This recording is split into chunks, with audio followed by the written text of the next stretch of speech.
Welcome to the Deep Wealth Podcast, where you learn how to extract your business and personal deep wealth. I'm your host, Jeffrey Feldberg. This podcast is brought to you by Deep Wealth and the 90-Day Deep Wealth Experience. When it comes to your business deep wealth, your exit or liquidity event is the most important financial decision of your life. But unfortunately, up to 90% of liquidity events fail. Think about all that time and your hard-earned money wasted. Of the quote-unquote successful liquidity events, most business owners leave 50% to over 100% of the deal value in the buyer's pocket and don't even know it. I should know. I said no to a 7-figure offer and yes to mastering the art and the science of a liquidity event. 2 years later, I said yes to a different buyer with a 9-figure deal. Are you thinking about an exit or liquidity event? Don't become a statistic and make the fatal mistake of believing the skills that built your business are the same ones to sell it. After all, how can you master something you've never done before? Let the 90-Day Deep Wealth Experience and the 9-step roadmap of preparation help you capture the best deal instead of any deal. At the end of this episode, take a moment and hear from business owners like you who went through the Deep Wealth Experience. Capping a 25-year career where he served as Chief Marketing Officer and Executive Vice President of Business Development, Scott Jeffrey Miller currently serves as FranklinCovey's Senior Advisor on Thought Leadership, leading the strategy and development of the firm's Speakers Bureau, as well as the publication of podcasts, webcasts, and best-selling books. Scott also hosts On Leadership with Scott Miller, the world's largest and fastest growing leadership podcast, reaching more than 6 million people weekly. In addition, Scott authors a leadership column for Inc.com and is the best-selling author of the Mess to Success series. Welcome to the Deep Wealth Sell My Business podcast. And wow, today do I have a zinger of an episode. We have a thought leader, a best-selling author, a #1 podcast host, a change maker, but most of all, a guy who just likes paying it forward. And on top of that, he's just getting over a little bit of not feeling so well, and his father passed away, but he still decided to show up here. What an amazing guy. So Scott, welcome to the Deep Wealth Podcast. Really an honor to have you with us. And you know, Scott, there's always a story behind the story. What's your story? What got you to where you are today? First, thanks for the platform. Thanks for the spotlight. Honored to be here. Gosh, what got me here is mentors, people believing in me more than I believed in myself. I have, some innate creativity and talent and hard work ethic, but my entire success journey, which has never been, linear, it's always 2 steps forward, 1 step back. The transition figures in my life, the people who mentored me and coached me, and like I said, believed in me more than I believed in myself. I am a product of people that coached me and guided me, and sometimes even protected me from myself. And it's why I've written the books that I've written. I host this podcast around leadership, is to really inspire people to be a transition figure in other people's lives. Scott, what's amazing with your focus on leadership and on leaders, and at least for me, leaders, entrepreneurs, founders, business owners, we really make the world go round. We find painful problems, we solve them, we make life better. But I don't believe anyone is an island unto him or herself. And so when you came out with your first book, The Master Mentors in the series, Volume 1, it was a hit, and you've been kind enough to share with me Master Mentors Volume 2, which is coming out just a few weeks after we air this episode of the podcast. You're really doing some incredible things with the mentors that you're bringing to life. Everyday people who, in their own way, are unique and special that you're bringing to the forefront. And I'd love to hear of all the leaders that you're speaking to. What are some of the common themes for you of what makes someone not only a terrific mentor, but a terrific leader? Well, like you said, the book is called Master Mentors, Volume 1, now Volume 2. It's based upon the podcast that I host for FranklinCovey, the large leadership firm where I've worked for 26 years, called On Leadership with Scott Miller. So what I've done is I've selected and curated guests from the podcast that I thought had a transformational insight and shared a short, pithy story about them in the book. I'm asked this question with some regularity. Is there like a red thread? Is there a silver, connection between them? And really, it's one that they all have an abundance mentality. There's not a scarce mindset amongst them. They all have generally achieved some level of celebrity or fame or influence. They all probably have a high net worth. But what most of them share, all of them share, is this abundance mindset, the desire for others to learn from their mistakes, for others to learn from their successes. That's the first thing. Second thing is they just have an indefatigable work ethic, whether it's best-selling authors or Stanford researchers or YouTube sensations or TED Talk geniuses or you name it. These people work hard. They play hard, but they work hard. They recognize that still in 2023, the work ethic trumps everything. And they all work smart, but I still think this idea of kind of an old-fashioned putting in the reps and building your expertise and building your brand and reputation, there's no such thing as overnight success. There is overnight fame, and it's usually ill-gotten and quite quickly fleeting.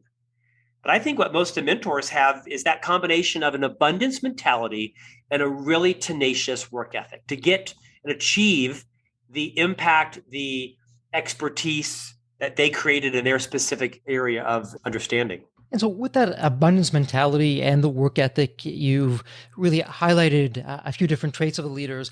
Is there a Pareto's law that's going on here where, hey, Jeffrey, you know what? If I look across most of the leaders that I've spoken to, I've had on the podcast that are in volume 2 and very courageously in volume 2, you're saying, by the way, there's going to be a volume 3 and there's going to be one beyond that. One a year, which I admire, is your goal to put out a book once each year, which is just incredible in terms of your work ethic to do that. But is there an 80-20 rule here that, hey, you know what, 80% of the leaders or more are sharing 20% of these few traits that I've seen when I've met them or I've spoken to them? I'm not sure if I've teased that out yet. I understand the concept, obviously. I'll tell you what they all share, too, is their transparency around their own mistakes, their ability to not just own their mistakes and their messes, but to teach through them, to kind of gather people around and say, I did this, don't do that. I said this, don't say that. Let me tell you this deal I lost or this deal that I screwed up. They all have this willingness to teach through their mistakes. I'm answering your question differently than how you asked it.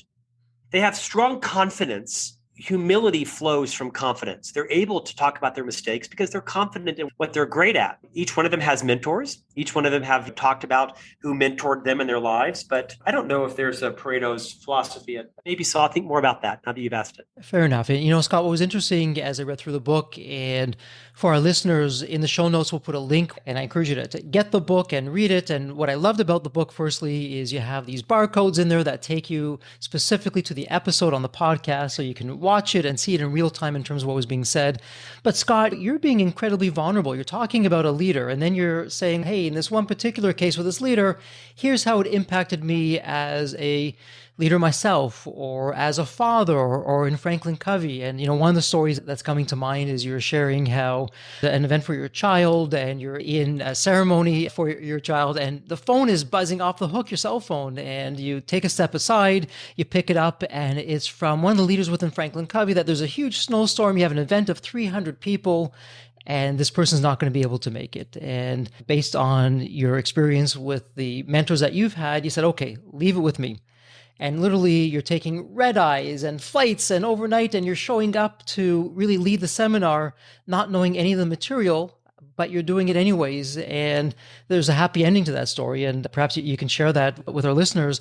But I'm curious of, how it's impacted your life in terms of having met these remarkable individuals, of what they're doing and how that is an opportunity for you both personally and then professionally. Well, it's been transformative for me. I've had the privilege of interviewing some of the most remarkable people in the world. Everybody from John Maxwell to Patrick Lencioni to Dr. Daniel Amen to Seth Godin and Dan Pink and Matthew McConaughey and Liz Wiseman. And the story that you're sharing is actually drawn from a woman named Marie Forleo. She wrote a #1 New York Times bestseller called Everything is Figure-Outable. It's an excellent book. And she's become a good friend of mine. And the story that I share, actually, I was at church. It was my oldest son, Thatcher. We were raised Catholic, and I'm raising our sons Catholic. And I was actually at Thatcher's first confession before his first communion. And my phone kept ringing, and you told some of the story. And the point of it was that we had 300 people at an event up in Minnesota, and the presenter could not come to this event. And so I tried everything possible to find someone else to go to it. The presenter who was selected had been snowed in Upper West Canada. So I took a series of red eyes to show up at the event, and I studied the content all the way through the night. But the moral of the story isn't that I showed up and I saved the day. The moral of the story is that the consultant who was snowed in Canada, who I said, it's okay, you've done all you can. I'll now own it because I was the chief marketing officer. I hope that the learning from the story isn't that I saved the day. The learning is that after I got there through the middle of the night with a whole lot of anxiety and only had learned the first hour of 3 hours of content, at the first break, I looked up and there she was standing in the back of the room. She never gave up. Even though I said, I'll own it, I was the chief marketing officer. She could have easily said, no problem, lit a fire in her house in Banff. She hopscotched across the nation and she showed up anyway. I still don't know how she got there. She kept working it because everything in her mind was figure outable. And so that story isn't about me, as you alluded to. It really was about her. Her name was Patricia Lambert. And she never took her teeth off the proverbial bone and showed up. And thank goodness she did, because I had no idea what I would have done, Jeffrey, in hours 2 and 3 of this 3-hour program. Because I was an expert in marketing, not an expert in actually teaching it. You know, there's a difference between knowing marketing and content. So I hope it's a good story to remind people that those who achieve success are just tenacious. They're indefatigable. They use their creativity and their ingenuity and their resourcefulness. One of the biggest lessons I ever took away from Dr. Stephen R. Covey, of course, the founder of the FranklinCovey company, who tutored me, mentored me from my early 20s into my 50s, was to use your R and your I. He called it your R and your I, your resourcefulness and your initiative.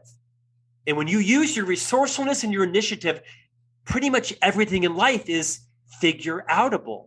You mentioned my father passed literally 3 days ago.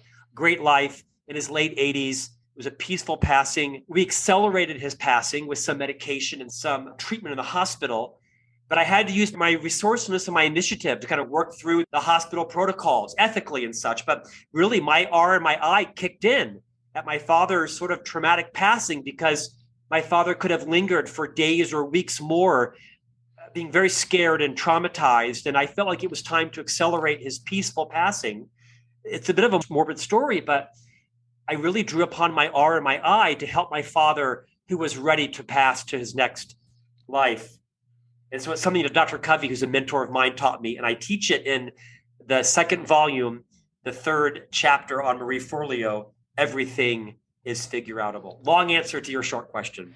No, it's a terrific answer, and I'm glad you finished it, because, you know, as I was reading the story, it's just goosebumps as at the very end when you look up the first break, okay, what am I going to do for the next 2 hours? And you look up and boom, there she is at the back of the room. And as you say so eloquently, you know, she actually probably got there right at the start, or maybe just before or just shortly after, but she didn't interrupt and try to be the hero. She let you finish and then checked in with you. She was confident that, okay, you know what? Scott's got this. He doesn't need me. He's doing terrific. I'll let him do his magic and let him continue. And then she takes over from there. That's so touching, like all the other stories in the book, of just how you lay it out and you give the background, but then you make it so personal with your own insights and your own stories. I really appreciated that.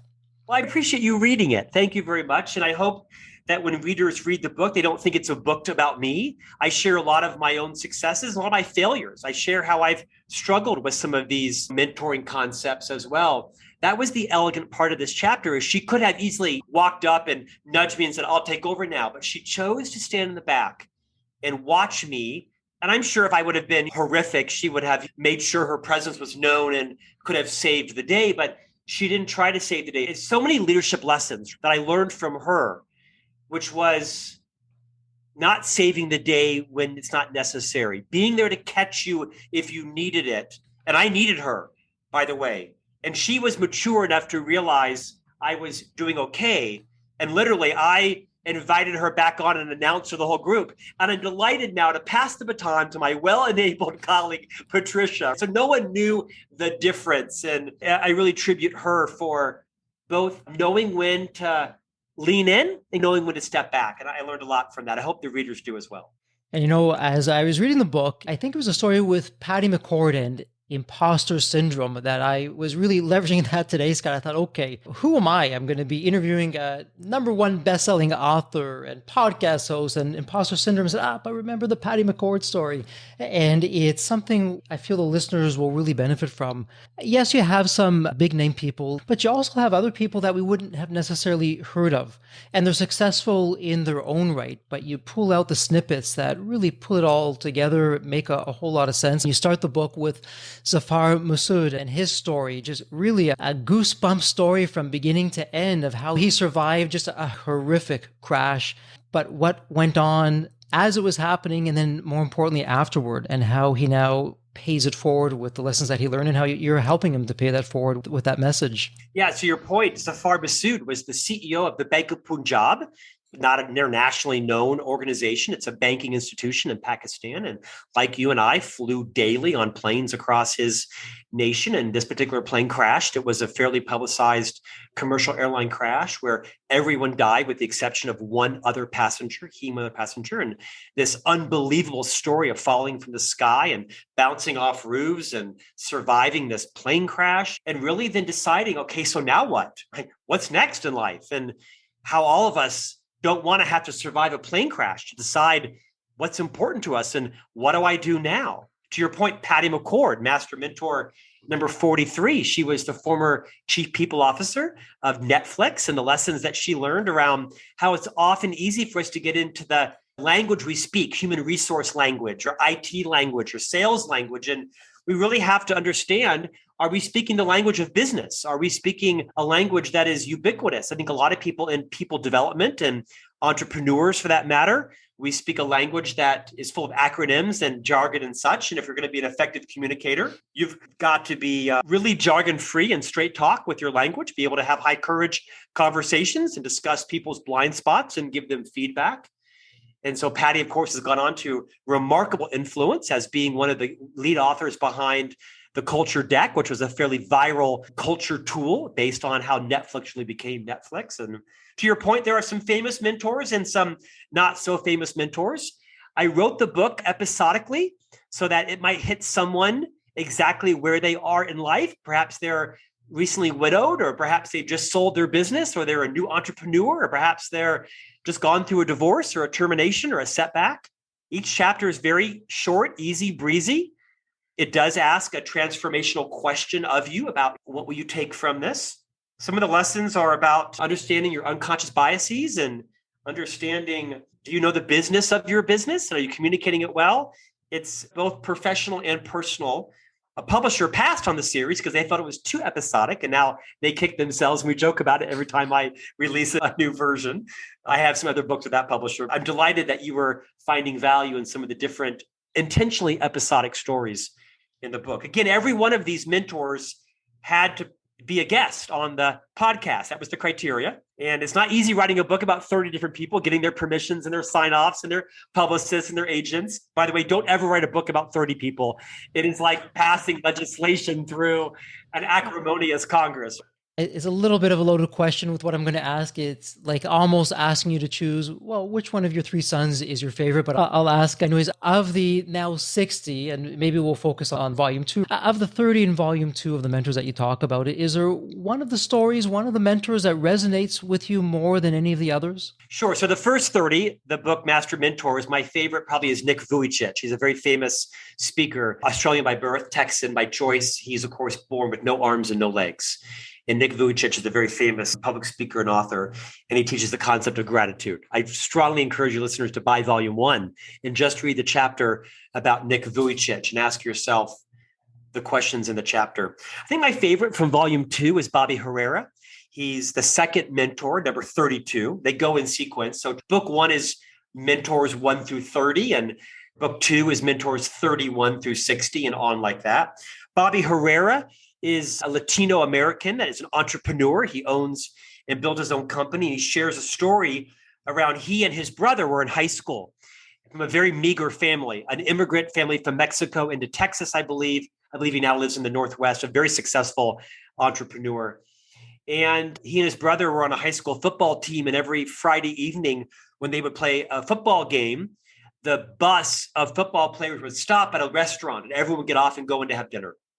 And every time he and his brother would stay on the bus because there was no money for both helmets and dinner. So his mother would pack he and his brother a lunch. In one particular football game, this is hard for me to get through without choking up, one of the fathers came back on the bus, Jeffrey, and said, hey, to Bobby and his brother, I'd like you to be my guest at dinner tonight. I want to pay for your dinner. No one needs to know, but I want you to join the team for dinner.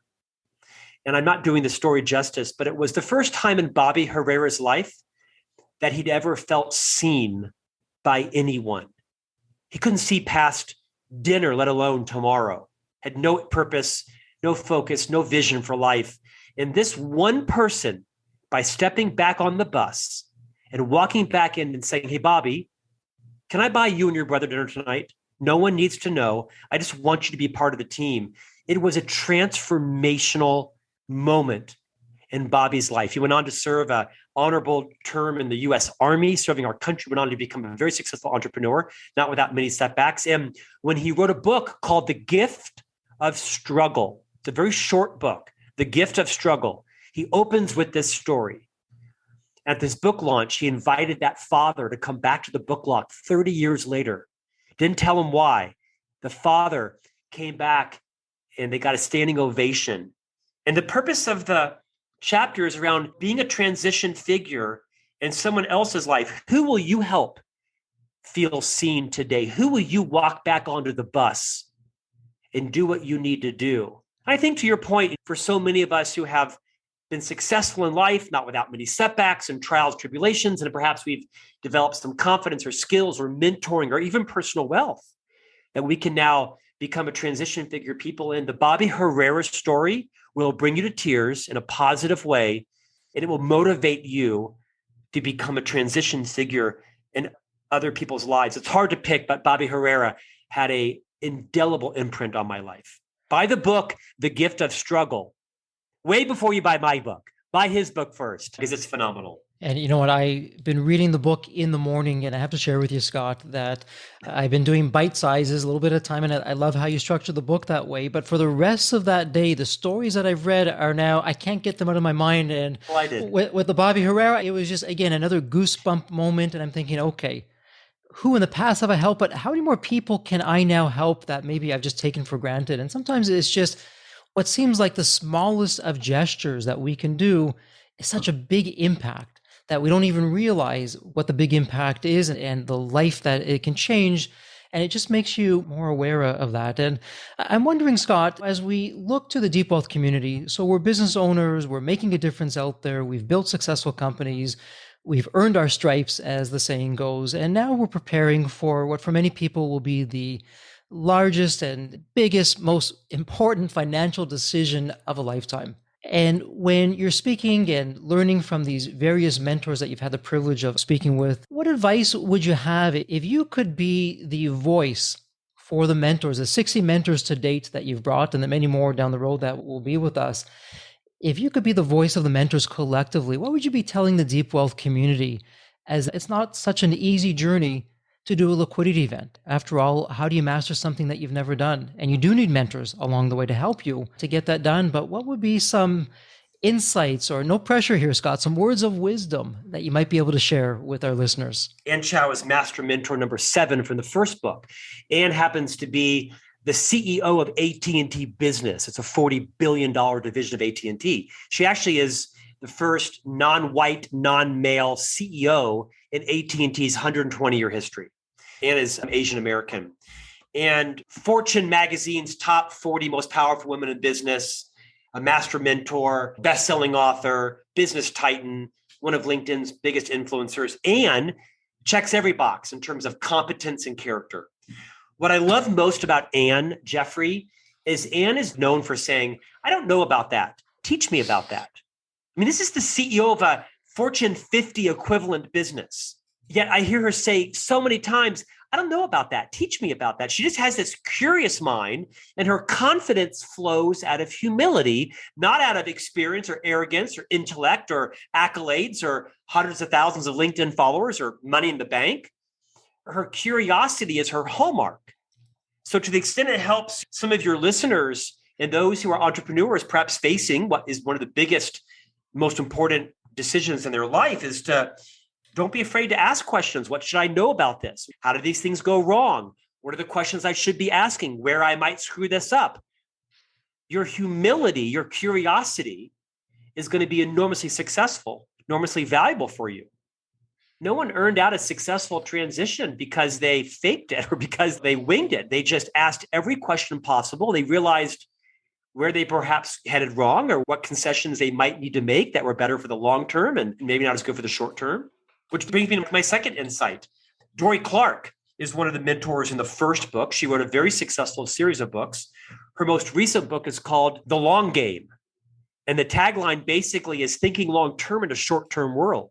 So many of us are faced with short-term pressures, whether it's quarterly revenue or our shareholders' return or whatever it is, or goosing the profits in the EBITDA to make sure that your revenue and profitability is as strong for your event. That's going to catch up with you.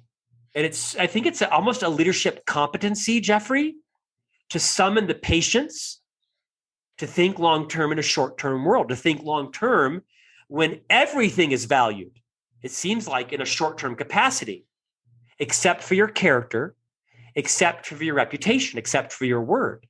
So I would just really encourage your entrepreneurial listeners to be thinking about their reputation, thinking about their legacy, thinking about their character, thinking long-term and otherwise pressured short-term world, while at the same time constantly recognizing that their ability to have this insatiable curiosity to ask, so what do I need to know? I don't know about that. I don't understand that. How does that work? Teach me about that.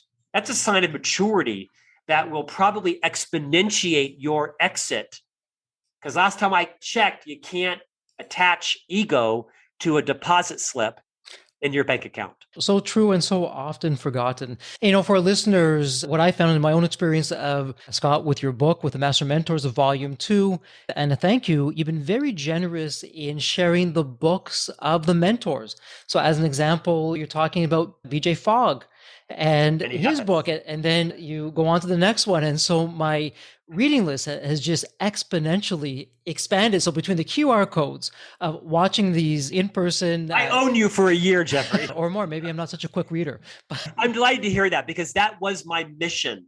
My mission was to take this amazing platform I've been trusted with by FranklinCovey, which has now become the world's largest weekly leadership podcast, and able to turn that spotlight onto these amazing people and hopefully turn you on to some new authors and some books that might be transformative for you. I'd love to sell Master Mentor books, obviously, because that will help fund my children's braces. But beyond that, if I can turn the spotlight onto the books, the masterpieces that these mentors have written, then mission accomplished. And for listeners, I would encourage you, listen to this episode, go to the show notes, get Master Mentors Volume 1. By the time you finish that, Master Mentors Volume 2 will be out and you'll be well on your way. And Scott, before we start wrapping up the episode, what I want to share with you, what I really love of what you've done, and I'll speak for myself here for just a moment. Growing up, some of my mentors were people like Richard Branson and Bill Gates and Aristotle and Marcus Aurelius. And people say, well, Jeffrey, how'd you get around? How'd you get to speak to some of these people? And how are you speaking to people from way back in the day? And it was books. It was their biographies or autobiographies that was done. But Scott, what I love about the Master Mentors of Volume 2 and even with Volume 1, you've taken that whole concept to a different level. Instead of reading, an entire 200, 300, 500-page book, it's now in little bite-sized chunks, which doesn't take away from the quality and the insights. So within one reading session, I'm learning about the lives of incredible people. And you just take that day over day over day. It's instilling a new awareness, a new habits for myself. And I want to thank you for that. And for the listeners, when you read the book, and I encourage you to do that, I'm sure that you're going to find the same. I'm delighted to hear you say that because that's the essence of the book, is that I think we often think of mentors as someone on the 17th floor or the C-suite, or if you're an entrepreneur, someone from your country club or someone from your Vistage group or Young Presidents Organization, or whatever group. But you don't have to know your mentor. I'm guessing you've not met Richard Branson. Maybe you have. I know you've not met Aristotle. My biggest mentor in life, I open the book and I write about him. I never met him. He was a very famous radio personality named Bruce Williams, who was the Dave Ramsey of the 70s and 80s, so to speak, or a little more than that. But you don't have to know your mentor. That helps if you do. But I think like you, I can take enormous wisdom and apply it in my life from people who I've never met. I'll tell you, I usually find insight and from people who have made more mistakes than lessons. If I want to know how to develop a great business, I go find someone who's had 3 bankruptcies. If I want to learn how to have a great marriage, I go find someone who's had 3 marriages, because I can likely not replicate your successes. That's your genius. That's your IQ. That's your natural talent.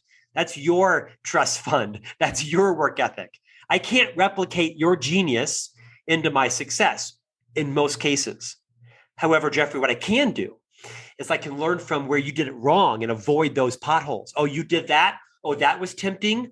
Oh, you got greedy over there. Oh, you thought that would not be turning into a big problem, but it did. So when I seek out mentors, I usually seek out people that have made lots of mistakes, but they've been humbled by them and they're willing to teach through them. And that way I can eliminate most of the temptations that people just keep repeating. If you think about, open up the Wall Street Journal, there aren't a lot of new sins. Most people are going to jail for the same reasons they were 100 years ago. And marriages are failing. And the IRS is auditing for the same reasons. The tax code hasn't changed that much. So for those of you who are entrepreneurs, start talking and reading from people who have had successful transitions out of their businesses and exits and learn their mistakes. There's plenty of books on those. I actually interviewed someone recently on a second podcast that I host called C-Suite Conversation with Scott Miller, where I interview people from the C-suite. I interviewed one person, episode like 15, just on that, how to have successful exits. And the whole episode was, what are the things that go wrong? And when does an entrepreneur get too greedy? Or what are the questions they should ask? And I learned so much. Google Scott Miller C-Suite Conversations, you'll find that episode. But I'm glad you mentioned Aristotle, because don't limit yourself to a group of mentors that you know. There's so much to be learned from people that don't even know you're alive. Absolutely. And we're talking offline about failure. And for the Deep Wealth community, we talk a lot about all these fancy terms, the 9-step roadmap. Well, I was sharing with Scott offline that of the 9 steps in our 9-figure liquidity event that we had, we didn't have 9 steps at the time. Some of those steps that you're the benefactor of today came from our biggest failures that we reverse engineered and put into the whole Deep Wealth experience system. Well, Scott, we're starting to bump up against some time here. And I mean, we can just go on. We can probably do all 60 of the mentors, and you're probably working on the next 30 for volume 3. But alas, we have some time things that we're bumping into here. So let me wrap things up with this. It's a bit of a thought experiment, and I love this question. I'm privileged to ask every guest on the Deep Wealth podcast this question. And here's a question for you. I'd like you to think about the movie Back to the Future. And in the movie, you have that famous DeLorean car that can take you to any point in time.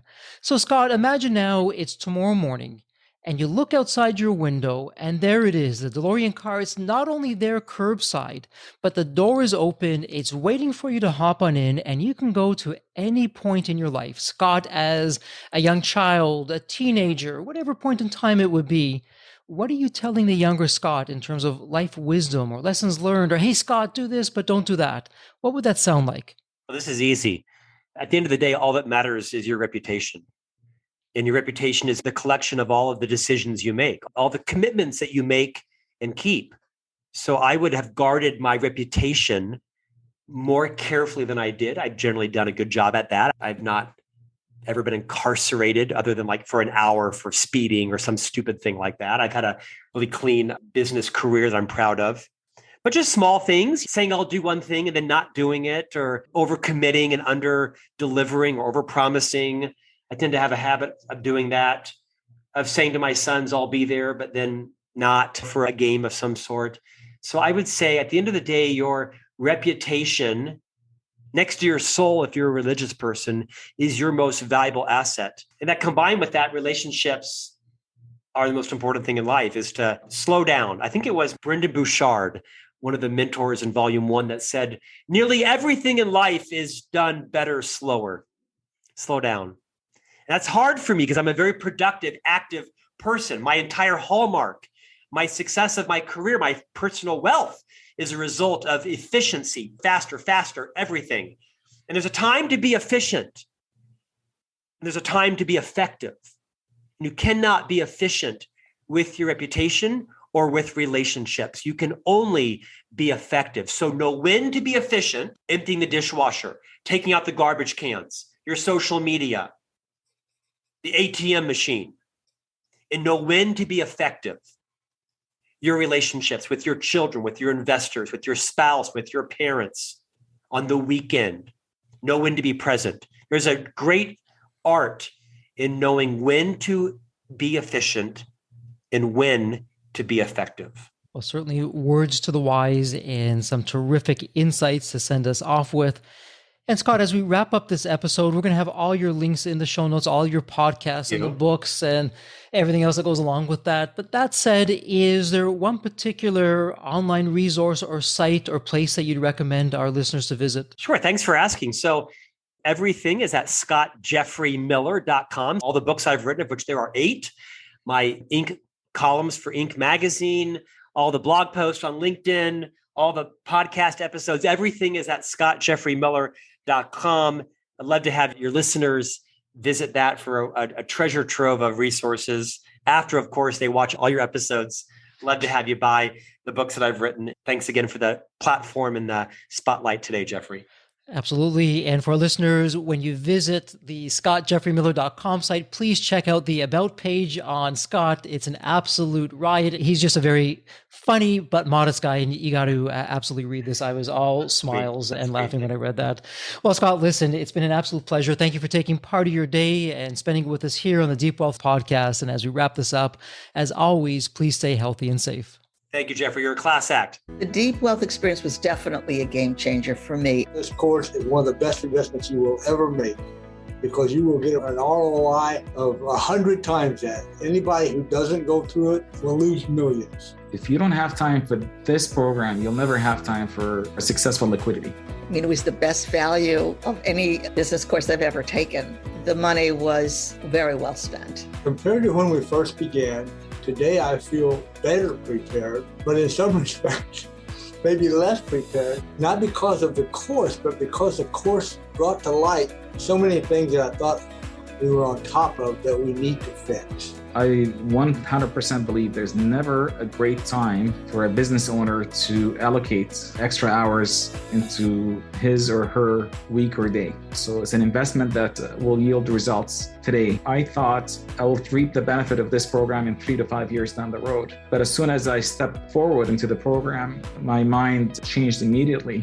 There was so much value in the experience that the time I invested paid back so much for the energy that was expended. The Deep Wealth experience compared to other programs is the top. What we learned is very practical. Sometimes you learn stuff that is great to learn, but you never use it. The stuff we learned from Deep Wealth experience, I believe is going to benefit us both.